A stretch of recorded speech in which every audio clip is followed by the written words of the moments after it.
Good morning. This morning we are going to talk about Napoleon Hill again. Like I said a couple of days ago, that once you open up the Napoleon Hill's book, Think and Grow Rich, you will never put it down. You are never going to leave it. You are not going to detach yourself from his book.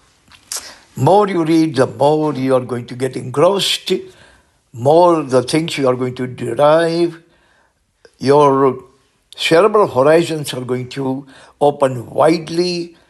Every word will give you different meaning, more generous knowledge, generous understanding and insight of Napoleon Hill.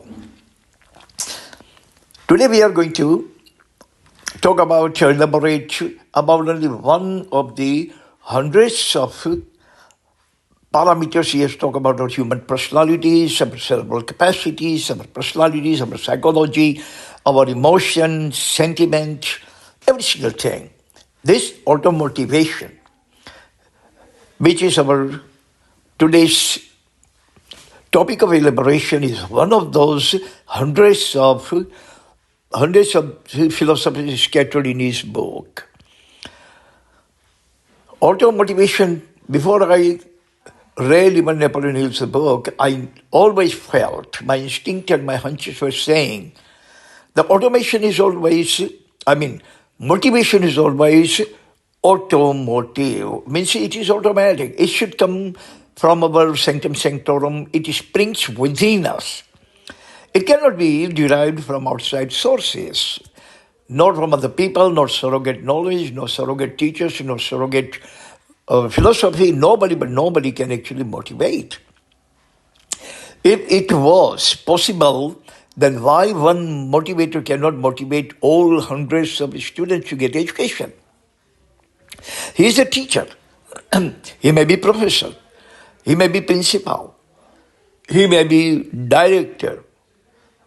And he cannot actually motivate all of his students to get education from KG to PG. Why is that? Because other people can just spark our inspiration. They cannot actually create inspiration or motivation. Motivation is already there. Motivation must be there. Then and then other people can just spark it. One sculptor made a beautiful idol of goddess. Everybody came to look at him, everybody admired him, showered him with lots of praise of his art. Told him that you have created the most beautiful statue, idol of goddess. He replied that I didn't do anything. The statue or the idol of goddess was already there in this stone. What I did, I just edged out the edges. I just removed unnecessary stones covering her, the goddess. Statue was already there. So if you have a statue, if you have idol in your heart, other people are definitely going to just help you by trigger it, by breathing life into it, by sniffing life into it. But motivation cannot be had from outside sources 100%. I have actually chosen 4 points to elaborate this motivation, the most precious thought of Napoleon Hill. Number 1 is never ignore your inclination and hunches. Instinct, inclinations, hunches, they all spring up in our mind, in our heart. Most of the time we ignore it. I'm right now sitting here in my study room and making this audio, and say, for example, any kind of idea sparks in my mind. It strikes in my mind that I should leave Junagadh and go somewhere like Rajkot or Ahmedabad. Over there I will get quantity students, and quantity amount of money. This idea is going to stay in my mind only for some time. Either I implement it or I let it go and become dormant, become redundant. So, you have inclination. All of a sudden, the hunches come to your mind. But if you follow it, then these hunches are going to be preciously useful for you. Otherwise, you are going to lose them. Number two, self-motivation is our veritable force to motivate. If you want motivation, then peep into your within, peep into yourself. Do you have any kind of motivation? Do you have any kind of hunches? Do you have any kind of inclination? Do you have any kind of instinct telling you, do this, don't do this, do this, you are going to be successful by doing that? If you have those, then you adopt them. Adopt them and follow them religiously, reluctantly, relentlessly, persistently, and faithfully. So, self-motivation is a veritable force. Other forces, external forces, or surrogate forces, other people actually try to motivate.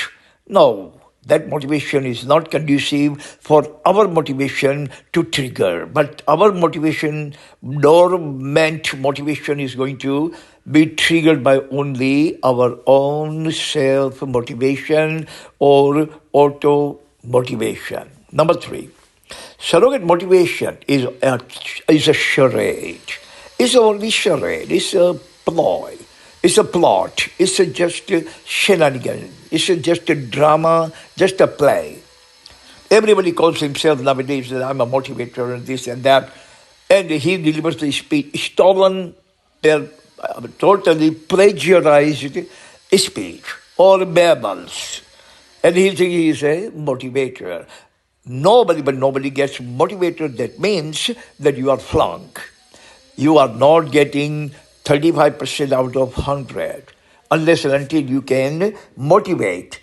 35% was listening to you out of 100, then you can tap yourself that I am a motivator, though I'm third class motivator, but I'm going to definitely try to become first class. But when nobody is going to be motivated, then you are motivating nobody, but you are motivating yourself for earning prestige, earning name, earning fame, earning finance.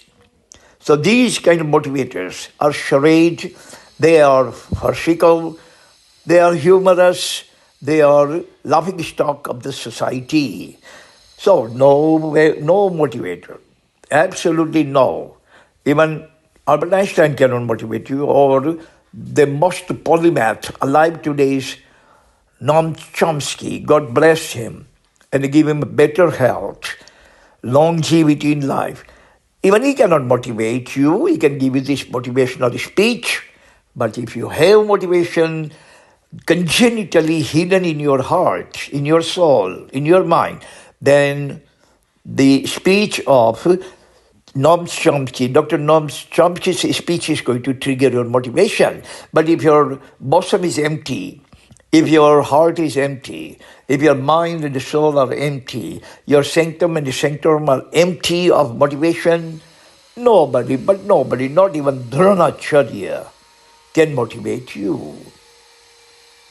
Number four, unless the self is stirred, motivation remains dormant.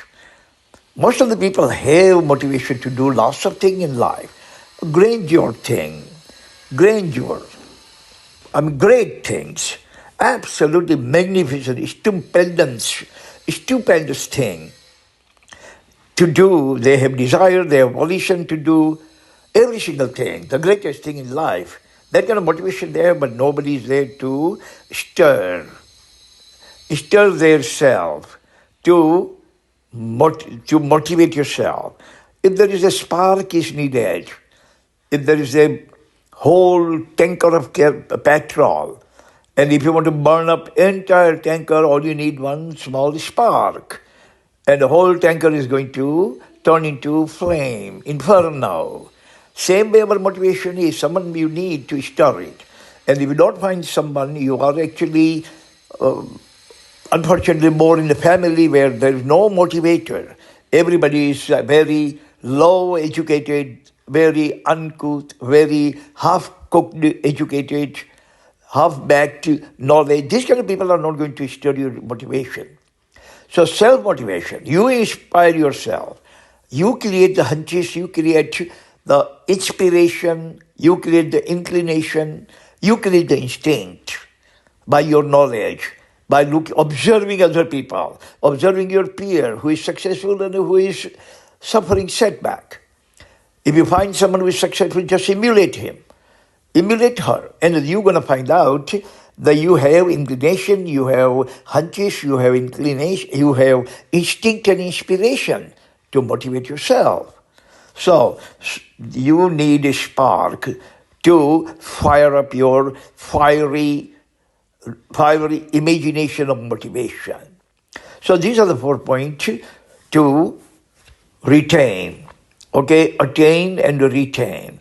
You can attain this kind of knowledge every day from the thousands of sources. Attaining is not that hard. Retaining is a very, very difficult. It is Herculean task to retain every single thing in your mind. Like I always say at the conclusion of this audio, if you are smart, you are going to keep every single thing. You are going to use every single thing. And if you are silly, then you are going to lose every single thing. You are going to forfeit every single thing. You are going to let go every single thing. You are going to shrug off. When someone shrugs off knowledge, he is not shrugging off knowledge. If he doesn't accept it, someone else would definitely accept.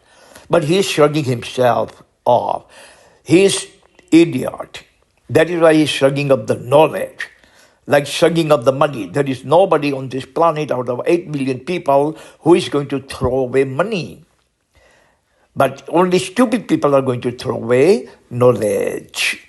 So see you again next time. Until then, God bless everyone on this planet. Amen.